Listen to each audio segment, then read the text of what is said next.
Tech Sideline is presented by First Bank and Trust Company. They offer free checking with industry-leading mobile banking. Who you choose to bank with can make all the difference. Visit firstbank.com to learn more. Hello, Hokies fans, and welcome to this edition of the Tech Sideline Podcast. We've got a special guest on today's episode, the head coach of Virginia Tech men's basketball, Mike Young. We'll chat about the offseason and what the Hokies have in store for 2023-24. That's all coming up on episode 320 of the Tech Sideline Podcast, which starts right now.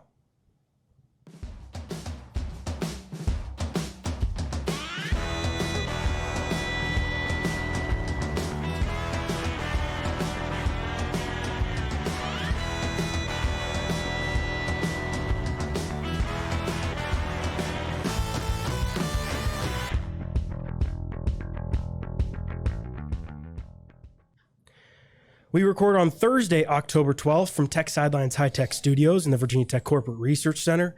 Thank you to everyone listening, and we hope you share the podcast with a friend. I'm your host for today's episode, David Cunningham, Tech Sideline's managing editor. To my right on set is Tech Sideline's lead analyst and columnist, Chris Coleman. Across the way is our special guest, Virginia Tech men's basketball head coach, Mike Young, who enters his fifth season with Hokies. Coach, thank you for taking time out of your day to join us. Your second time on with us. I'm not as nervous as I was the first time, David. I'm a lot more at ease. How the first few weeks of practice been? Good. Number 38 for me, 22 as a head coach, which is hard to believe. Year 5 at Virginia Tech, hard to believe. But our first, I think we're through 11. I think tomorrow's number 12. Have been good. Good practice team. Good work habits. Our summer was very, very good, and led us into the start of this season. I think we started September 25. Of course, we had the trip to Europe, which I'm sure we'll talk about here momentarily. But so far, so good. Yeah, how did that trip to Europe and getting the extra practice time in, did that really kind of help you guys hit the ground running when you started your preseason? Chris, early in my career, and that's probably the 5th or 6th time in my career, once, twice as an assistant, and then 4 or 5 as the head coach.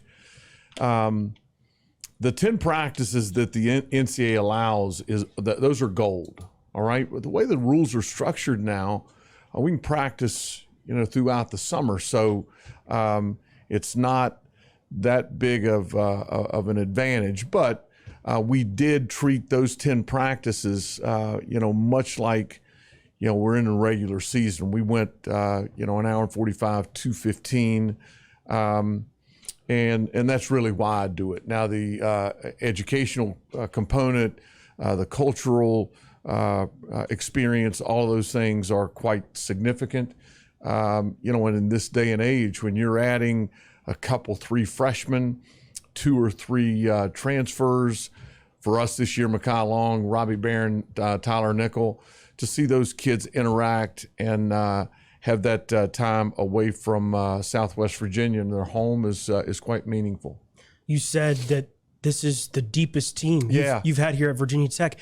Have you seen that in practice so far? I have. I've got. I just left the office and talking about that very thing. We scrimmage on Sunday against Liberty. Of course, as we all know, those are closed. So people can't see it. But I need some things to clear up for me at a couple of spots. Great competition, day in, day out, an advantage here, an advantage there. I do like our depth. It is the most depth that we've had in our time together. Excited about seeing how it all plays out as we move along.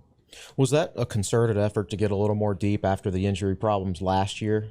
Or is that just how it kind of worked out? Don't care to go through that again, Chris. Yeah.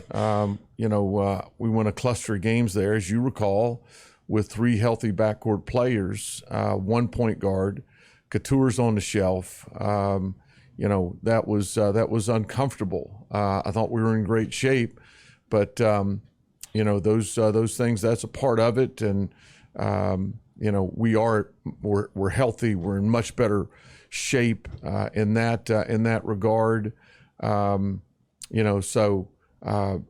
Thankful for all of that.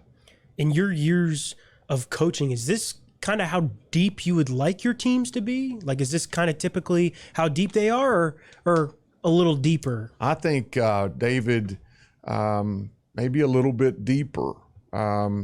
I think right now I could comfortably, and I'm including the freshmen in there, and those two kids, Jaden Young and Brandon Reckstein, are doing very well and taking some strides. It's interesting watching young people that might struggle a little bit early on until they have a better grasp.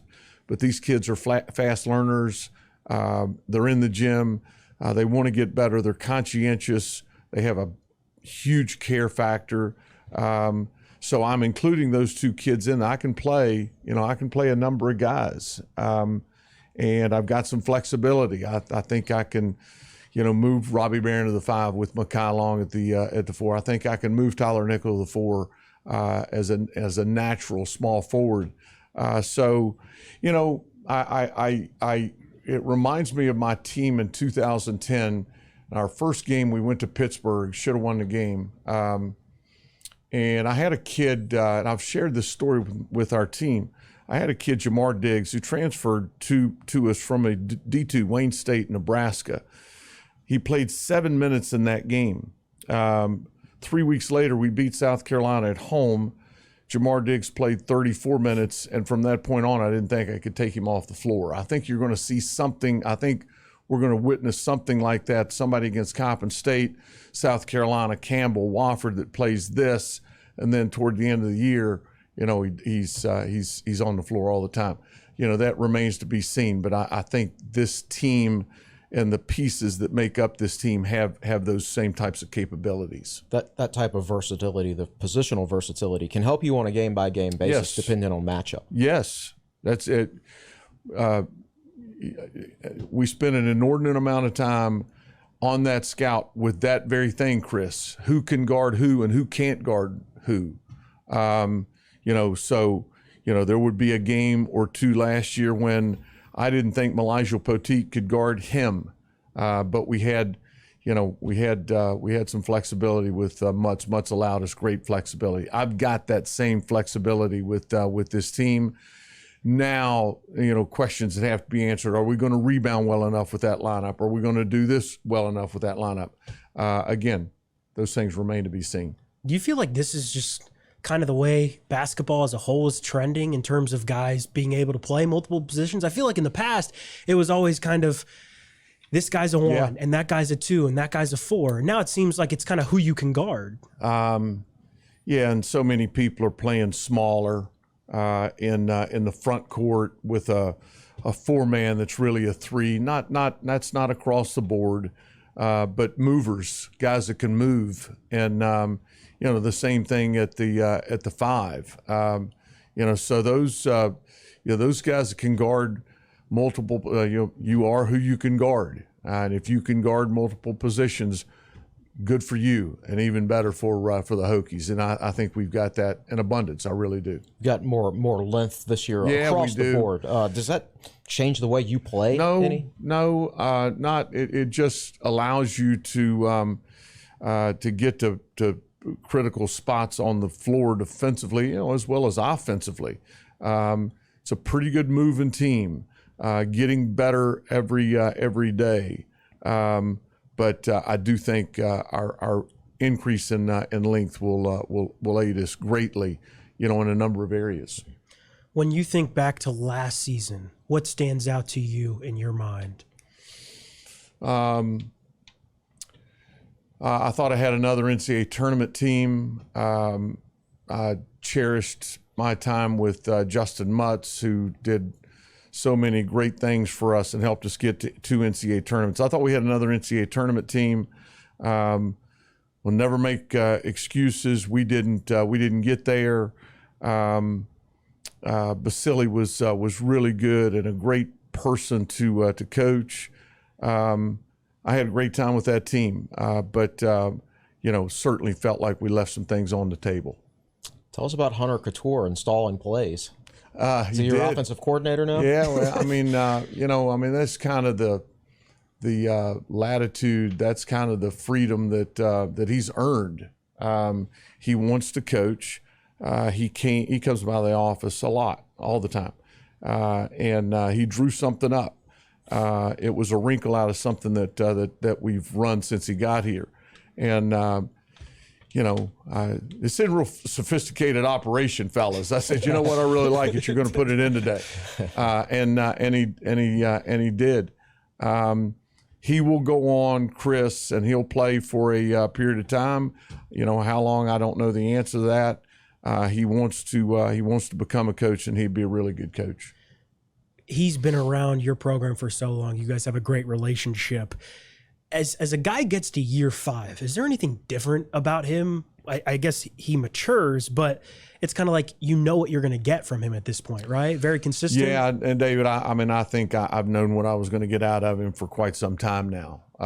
Just his understanding, and this is because of his tenure here, because of the player that he has become. This is his team, and his leadership qualities have, he's super smart. He's really smart as a basketball player, on and off the floor. He's got to be more of a vocal person. He's got it. He's got to give that gift away now to these young guys, and he's done a really nice job with that to this point. Having more guard depth this year has to impact Shawn Padulla in a positive way. Probably had to play too many minutes yeah, last he year. did, Chris. He should have sued me for overuse. That was unfair, and I hurt him. I didn't have a choice, fellas. Yeah, I didn't have a choice, and that's debilitating. I felt handcuffed at times. I knew I had to get him off the floor. The year is so long and there's so many ups and downs. I remember the Pittsburgh game when he had terrible foul trouble. And you talked about rolling the dice. I rolled them. And I had no choice there. He had 2 first-half fouls. I got him to the half. Lo and behold, he picks up his 4th foul with 14 to play in the game. And, we managed to hold on, and, we put a Band-Aid on it and got us over the hump. And Shawn played the last 6 minutes, I believe, to the end of the game without picking up his 5th. But I have to, for Shawn, for our team, we've got to be able to get him off the floor. And I do think that Rodney Rice and Brandon Rechsteiner offers a great. I think you need 3. You need at least 2.5. I know that. And I went through big stretches of last year with just him, with Rodney down, and then Hunter, who I considered the half. Was very comfortable back there. When he got hurt at Boston College, that really put a damper on a lot of things. So I think we're in a lot better shape there. Certainly that's how it plays out. I feel like one of the things when Shawn's playing all those minutes is it hurts his defense a little bit. He's so gassed. Have you seen him in the offseason grow on the defensive end? Coincidentally, yesterday may have been his best day. He's terrific on the ball. He too is a really smart basketball player, David. He can struggle. He can get lost away from the ball. His awareness is gotten better and better. Now he's seen a lot of plays now over 2 years. Played a lot as a freshman. Played too much last year.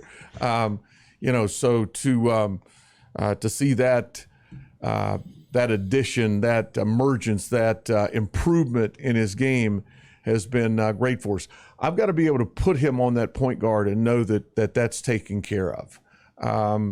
MJ Collins is a lot better in that regard as well. We'll talk more about that as we go along, I'm sure. Yeah, for sure. In fact, we can talk about that right now. Let's. MJ Collins had to play a ton of minutes, really showed his toughness, yeah. I thought, last year. What kind of strides Chris. is he making? I mean, when I think about, that guy and what he battled through. Broken nose. I have broken nose against, I forget, Justin Mutz inadvertently, obviously, I think at Miami. He had something at Miami. He's got a busted face mask flying all over the place. He's got teeth flying everywhere. His braces are down in his gum line at Miami. And, he stuck a mouthpiece in his mouth and wanted to come back and play before seeing a dentist. I didn't do that per request of our incredible athletic trainer, Hisham Ziyut. But, he was thrust into a position that he wasn't ready for. Very few freshmen are. I didn't have a chance. I didn't have a choice, but I knew every rep that he had, every person that he guarded, in league play was going to, aid him as we moved along. He moved along in his career, and that is exactly how it's played out. He's had a really nice, early part of our practice. His first 11 practices have been quite impressive. I made the comment to him one day last week in practice, we need for you to come on defensively. He's very capable. He's long. He's got good feet. If we could put you on the other team's best player and you're ready to do that, and I can move Cature, to the second best with Padulla guard and a point guard. When you've got a Cature that is more aware of off-the-ball stuff and can cover some things up, knowing that MJ is guarding whomever that might be, who they are in our league, that's incredibly beneficial to your defense. And we're close to that. I hope that is in fact what we see as we move ahead. It seems like MJ, he showed a lot last year. Yes, it seems like he has those defensive instincts. We got a kind of a glimpse of that. I'm very interested, like you said, to kind of see him grow. Has his defense, like, I guess, what has stood out to you about his specific defense and the way he's played this offseason? Very simply, David, just seeing things better, is seeing it before it happens and having a greater and increased reaction to that action and calling it out to a teammate, different responsibilities. He's really come on here leaps and bounds. Had a terrific summer, healthy and bigger and stronger, shooting the ball very, very well. We hope that continues. I know he's worked on it a lot. So expecting a really nice year from a kid I think the world of, an MJ. How was the dynamic between Robbie Barron and Mekhi Long then in the It's interesting, Chris. It's a great dynamic. They're not young men. They're dudes. They've been around. What I recognize every day throughout the summer. Mekhi wasn't here a lot throughout the summer, finishing his degree requirements at Old Dominion. Those two guys were coached. Jeff Jones is exceptional. Chris Collins is exceptional. Very few things that we've given the terminology is different. Some of the things that how we guard is a little bit different, but those guys are really sharp and have added a great deal to the unit. Great voices in our locker room. I'm telling you, a real treat to coach and to work with every day. Those guys are doing really, really well. Going to play a lot of minutes for us, needless to say. Do you have a feel for how Lynn and Elijah might factor into that front court rotation? I think Patrick Wessler is going to be a part of that conversation. The growth with Lynn Kidd has been, this may be the biggest growth period that he's experienced in his college career. I guess this is year 3 with us. He was at Clemson his first year. His ball screen defense, his defense period has been very, very good through our first 10 practices, 11 practices. Elijah, there was nothing structural, there was nothing wrong, but we kind of held him back a little bit in the summer. He's had some issues with his legs at Rice, and then a little bit at our place. He's in good shape. He's healthy. He's ready to go. Big old body, as we know. Those guys are doing very well. Lynn Kidd would be starting right now if we had to play this afternoon. I'm glad we don't. But Patrick Wessler has gotten stronger. His core's gotten stronger. He's changing directions. He's rebounding outside of his area. skilled, can really shoot the ball. So, I think those three men, the three-headed monster, if you will, again, something that bodes well for the health of our team as we move ahead. Yeah, I didn't realize Wessler was as skilled as he is. I knew he was a big body and everything like that, but I didn't realize he was so skilled until I saw him in that open practice period you gave us last year. Easy conversation with him to redshirt last year? I know a lot of kids don't want to do it. Chris, I don't know if football, it's so much more common in football. Mm-hmm. We don't have that conversation when we're recruiting them. But there comes a time and there's three people that have to be on board: the young man, their families, and me. I don't make them. I've redshirted a lot of people, and I've never regretted one instance I redshirted somebody and thought I made a mistake. It was the right choice. I've had kids come to me after they graduate and say, I wish you'd have redshirted me when I was a freshman. It's just that beneficial to them. Look what it did to Keve Aluma. He sat out in the era when we didn't have immediate eligibility, as you recall. It was just a couple years ago. Yeah. And his game went to another world. There were a couple of conversations, talked to Patrick's dad, who I've known for 30 years. And, it's a conversation. It's nothing, adamant and nothing contentious about it. Here's why. Here's how I think it helps him as we move along, and it certainly has. So how do you know his dad? 30 years, you said. He was a high school coach in Charlotte. Okay. He was a high school coach, and I was the chief scheduler for the Eddie Fogler team camp at the University of South Carolina many moons ago, probably before David was born. Mid-90s, I think. And Patrick's dad, Kurt, was the head coach at Vance High School. It's no longer Vance High School, down in Monroe, North Carolina. He would always bring his team down, and we became very good friends through that camp. Okay. As far as redshirting is concerned, you mentioned that it doesn't happen often in basketball. What is maybe the most beneficial part as far as basketball is concerned in terms of redshirting? Like what do you think in terms of, like, I guess using Patrick as an example, what do you feel like is the biggest thing he got out of his redshirt year, and what kind of growth can you see from that when he does that? Well, see growth in all of them. I tell them when they sit out, this thing's going to go one of two ways. You're going to get a lot better. You're going to stay the same, and if you stay the same, we've all failed. And so it takes playing time off the table. All right. So when they come down and the lights come on and the castle guard and the castle's full and they don't play and they're, thinking that they've disappointed you or disappointed themselves, disappointed their families, it takes all of that off. All right, so they're working out an hour and a half day a game. Their only concern is their academic work, practice the next day, and getting better. All right, their individual improvement, greater work or more work with David Jackson in the weight room, which is a huge benefit. Getting the best shape you've ever been in your life, and it's hard because you're not playing, and the travel's involved and so on.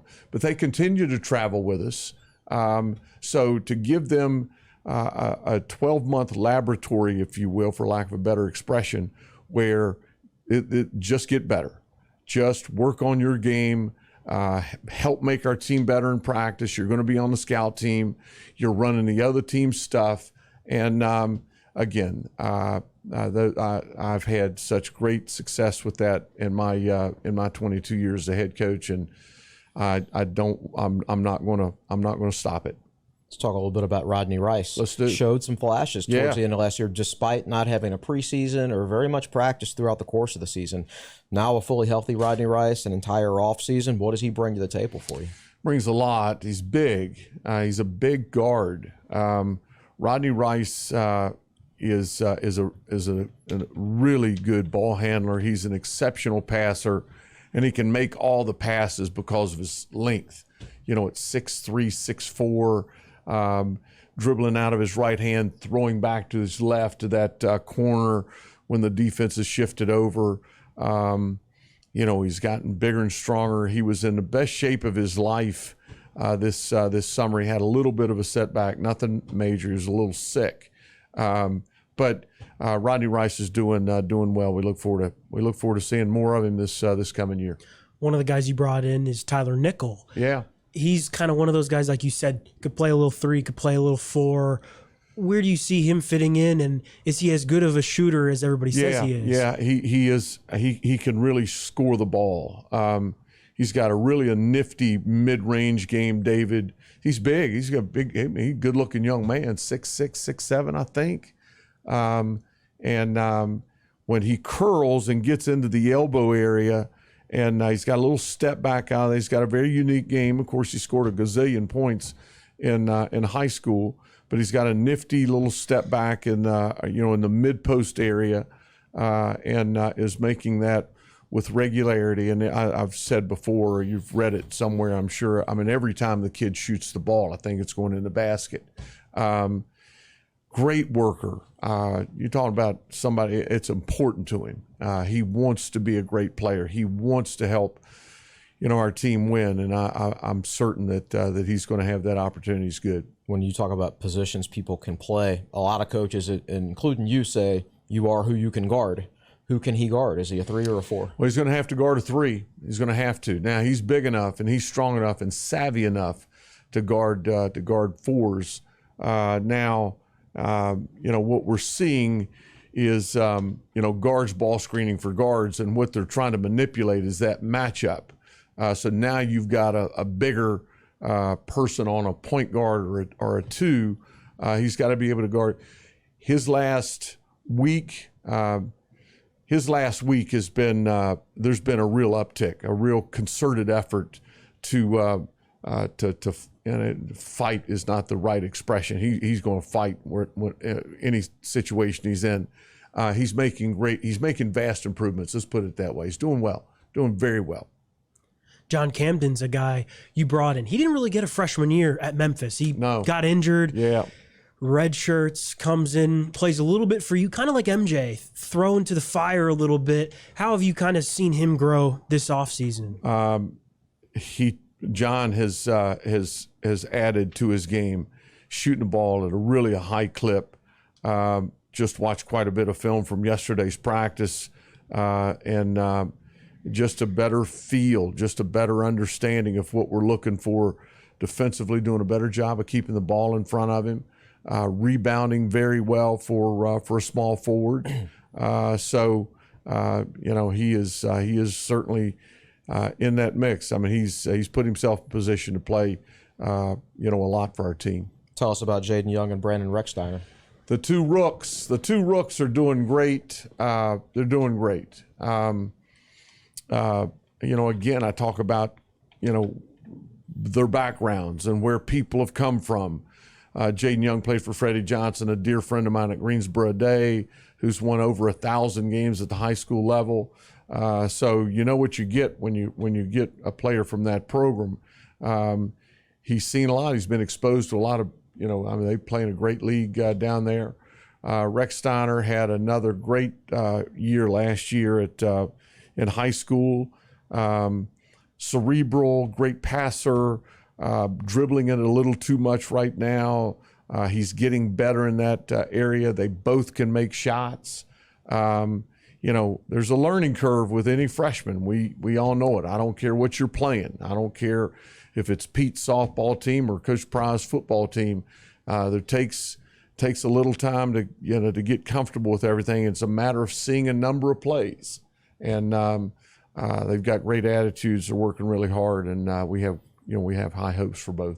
I used to watch Brandon's dad wrestle in the 1990s when I was a kid. He's the most mild-mannered, nicest gentleman.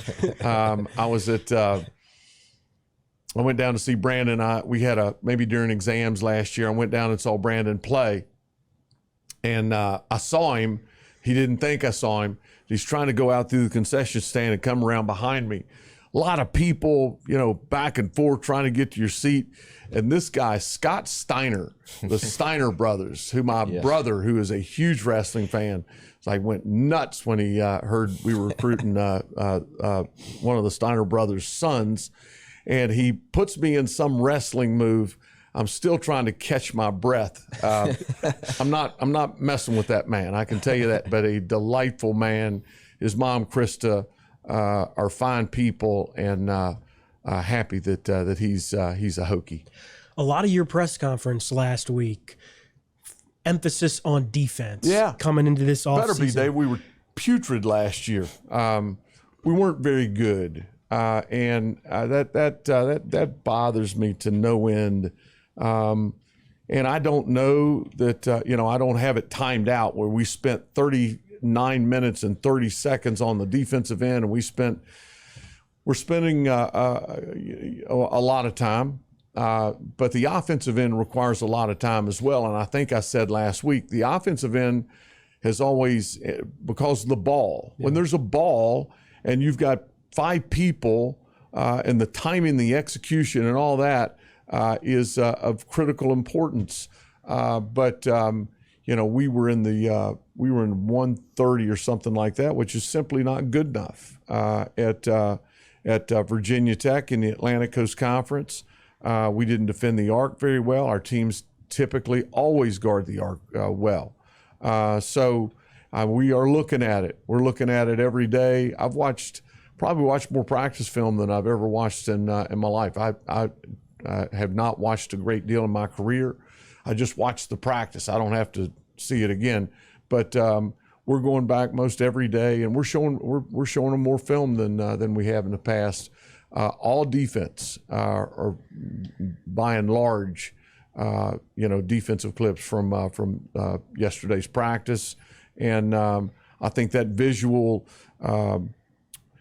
confirmation has been helpful. I'm really looking forward to Sunday when we scrimmage Liberty, a different colored jersey and different actions and some things we haven't seen that will be helpful, and we'll certainly make use of that film. Well, speaking of Liberty. You've got 2 preseason scrimmages, Liberty and who was the other? Richmond. Richmond. Okay. What do you normally like to look for? What do you get out of from those scrimmages? A lot of things. I was going to say primarily what matchups are best together. 2 really good programs, 2 well-coached teams in Liberty and Richmond. You're really exploring. Now, we did some of that in Europe, but there's nothing like, these 2 coming up. We've got Liberty Sunday, and we're probably 2 weeks off before we play Richmond down there. Lineups, what kind of flexibility do we have? Do we have as much flexibility as I thought we had with, all the things that we've already discussed? Some spots that you're not as good in as you thought you did going in. Are we rebounding well enough? How's our transition defense? Richmond and Liberty don't run as much as I wish we had somebody that did, but we'll have plenty of film on it. There's always going to be a sore spot, a spot that, doggone, we're not nearly as good there as I thought, and we'll spend a great deal of time on that in the next 3 to 4 practices next week, trying to get that shored up. So there's a lot to be learned from those scrimmages. I'm really looking forward to them. When we spoke in August, you told me that J.D. Byers is a workhorse and has unbelievable energy. How has he impacted you guys on the defensive end? Malijal told me last week that he's so detail-oriented that he catches so much stuff on that end. Well, he's super smart. Super smart. He's been around really good coaches. He was with Mike Jones at Radford University. He played for a really good coach at Lebanon Valley, and then certainly his experience with Mike Rhodes, who we all have great admiration for at Rice, Virginia Commonwealth, and now at Penn State. JD is very smart. He's got a real eye for it. And he's one of those guys, and he saw an area of need, and he's kind of filled that void. Now, Kevin Gilton and Christian Webster are both continuing to do a really good job with us. But JD's energy, JD's attention to detail has been great for all of us. It's been a terrific addition, and couldn't be happier that he's here. Marcy's our volleyball coach, and those two lovely children. He's a good one. You mentioned that you guys are watching more film defensively. Do you, as far as your defensive philosophy, have you coached it differently over the years? Nope. Same kind of thing? Nope, same kind of thing. Just do it better. We're not going to be up trying to guard you at 40 feet. Just not how I think we're built to play, not taking anything away from, there's a lot of ways. My grandmother used to more ways than one to skin a cat, son. This is what we do. We've got to do it better. We've got good defensive players. More of an emphasis, yes. Greater attention to detail. We were detailed last year. I couldn't get it to where it needed to be, and I knew going through the year we've got to be better here. We'll be much improved on that end of the floor. You've mentioned kind of like a Moneyball reference in a way, as far as replacing Justin Mutz defensively. I know you said you never want to play a game without Justin because that's how crucial he was for you guys. We talked a little bit about it earlier, but Robbie and Makai, their connection defensively. Yeah. Have you getting them on the floor together, getting Lynn out there, have you kind of liked what you've seen so far defensively in practice? Makai and Robbie both move very well, David. Their quickness to the ball, from going from a help spot to on the ball back to a help spot, they move fluidly. Again, now they're fifth-year guys. They've seen a bunch of plays. The Sun Belt's a good league. The Big Ten, as good as the league is out there. Both those guys are doing really, really well. Do they have all the same attributes as Mutz? No, they don't. But both are doing great things for our team. I'm really happy with both of them. How's recruiting going? Good. I can't mention names. I think we've got two. We've got a couple on the line that we're fighting. We are scrapping and clawing, and two that are going down to the wire. And we're not competing against Emory and Henry and Roanoke College. We're competing against pretty good people, and Emory and Henry and Roanoke College are great programs. I think you know what I'm referencing. Yes. So feel really good about our staff. Has done a excellent job in getting us in the right doors, and our official visits have been great. Hard to have a bad official visit here with everything going on. Typically try to tie those to a football weekend, and we all know how exciting that is. So to answer your question, very, very good.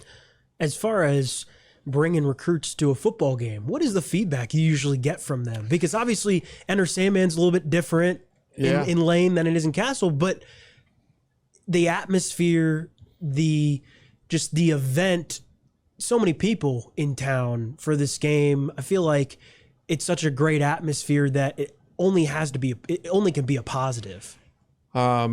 Just don't get in the way. All right, let it happen. And this place sells itself. The energy, the excitement, the kindness of Hokie fans everywhere we go. I kid you not, we've probably had 5 or 6 kids on campus for official visits, and every one of them, they're sincere. They are genuine in their comments about, their affection and how they felt about Virginia Tech leaving campus compared to the expectations and what they expected when they came onto campus. It's again, we know it's an easy place to to love. The school spirit and everything that goes along with it, and to take a young man into Lane Stadium, and that place is on fire. That student section up there is wrapped around, probably leaking over into some season ticket areas. It's pretty is a lot of fun. As far as recruiting, the transfer portal now has been a thing for a couple years. How much more challenging has it made it? Obviously, you still got to recruit high school kids, and I know that's the main focus. But is it ever challenging to balance recruiting high school kids in the transfer portal, or because it's a little bit different windows? Oh man, it's like two seasons. It's like and they're so different. So different. I don't. There's no way around it. They did shorten the portal window to 45 days. It should have gone to 30. They didn't ask my opinion, or maybe they did, but they didn't listen. But they're trying to take care of the kid, and I understand that. It's faster.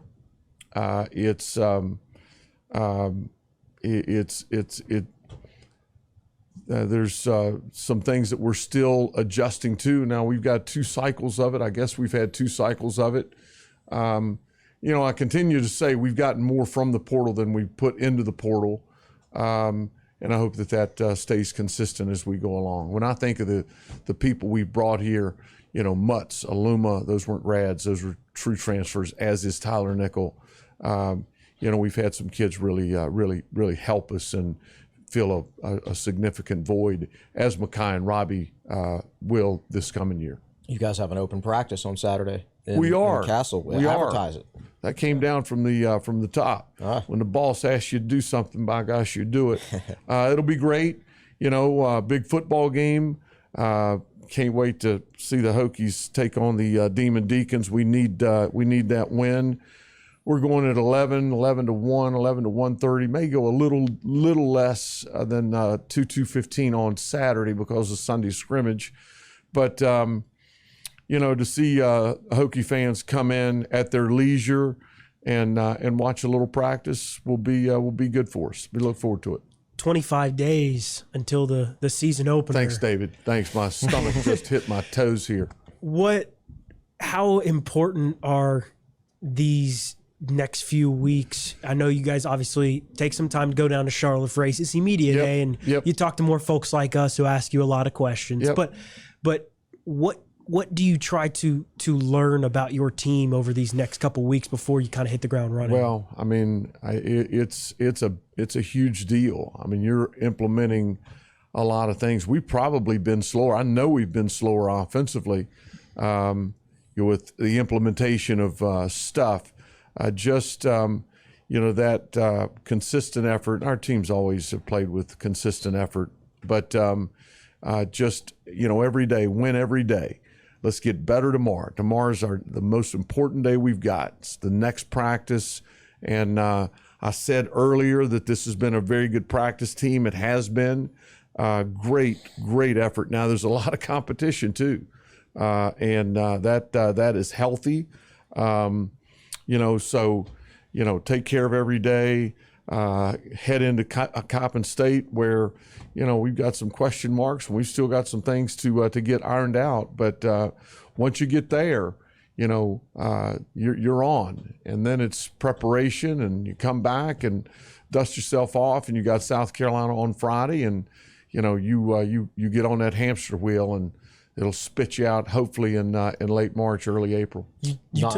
Sorry, go ahead. I was going to say, you talk about installing stuff. I'm just curious, when you watch other basketball games, like when you watch, I don't know how often you turn on the NBA, but when you watch other college basketball games, you just have it on your television. Do you ever see something you like on there and you're like, man, I want to, I'm running this. We're implementing this in practice. Yep. But it's not way out here. Yeah. It's not off the beaten path. Yeah. It is something that is a wrinkle to what we're already doing, something that, goes hand in hand, hopefully, with what now might see an out of bounds play, might see a special situation that is different. And I like that. We're playing Dayton last year. and we're preparing for that game. And Coach Grant ran something that's like, holy cow. I mean, it had a lot to it. It was a bit more detailed than some of the things that we've done, but I really liked it. We installed it. I'll give you credit now, David. I mean, we called it Flyer, all right? We called it Flyer for obvious reasons. We scored a lot of points off of it. But I don't watch any NBA, none, until the end of our season. Once the college season's over, I'll watch it. That's one of my favorite 2 weeks of the year is when you've got 4 games. I think it's 4 games in the Western Conference and the Eastern Conference are playing 2 games a night, and that's awesome. I've gotten to know a lot of those guys and spend quite a bit of time with some of them, and best players in the world. It's terrific. But I do watch a lot of college basketball, and sometimes as a fan. Sometimes something like that the technology, the way it is now, you can back it up right there as you're watching a game. There was a time, earlier 15, 20 years ago, I recorded games. I would record games as they played. I'm watching them just in the event that I saw something, and I had the VHS tape. Remember the VHS tape? Yeah, I remember. I had the VHS tape to take in to the office the next day. To go back and look at it. But I enjoy doing that a lot. This is going to be a really good league. Yeah. The ACC. I know it's always good. What are your expectations for just what this league is going to present this year? Get this team to the best we can become. And as always, it better be here, at Virginia Tech. Get back to the NCAA tournament. And we've got to find a way to advance in that thing. Stubbed our toe last year. We did play in the postseason. I'm encouraged by this team. I'm looking forward to getting it cranked up and, see what lies ahead for us. So, non-basketball question: when you guys were in Italy, when you were in Switzerland, what was your favorite thing about that trip? Oh gosh, Chris, Lugano is just a lovely city and great people. We went over to Lake Como. Some of the kids went out on a boat. It's a beautiful area. Winterthur. We went to Zurich. We flew out of Zurich our last day. The night before, we took the train, about a 4-hour train ride up from the Milan area to Zurich. And a person that was studying at the Steger Center was with us, and he suggested we go to Winterthur. I think it's the pronunciation. Yeah, Winterthur, just outside of Zurich in Switzerland. Just a gorgeous, it's a neutral country, so it wasn't affected by the war. And these gorgeous buildings and beautiful churches. It was great. Our team had a great time. We got home safely. Everybody's healthy. And it was a really rewarding trip for all of us. You find any moosehead over there? No, but I found a couple other cold drinks that I enjoyed. I'll tell you that. When what's it going to be like for you on Monday, November 6th? You guys are back in Castle Coliseum. You got the Castle Guard, sold out place, doubleheader with the women's team off a Final Four appearance. Just to be, what's it going to be like for you guys to be back in Castle Coliseum full force? Again, 38 years, 22 as a head coach. There's nothing for me professionally that makes me feel better, as cool an experience as I've had, and I've had a lot of cool experiences, than to walk on that floor out of the tunnel onto the Castle floor.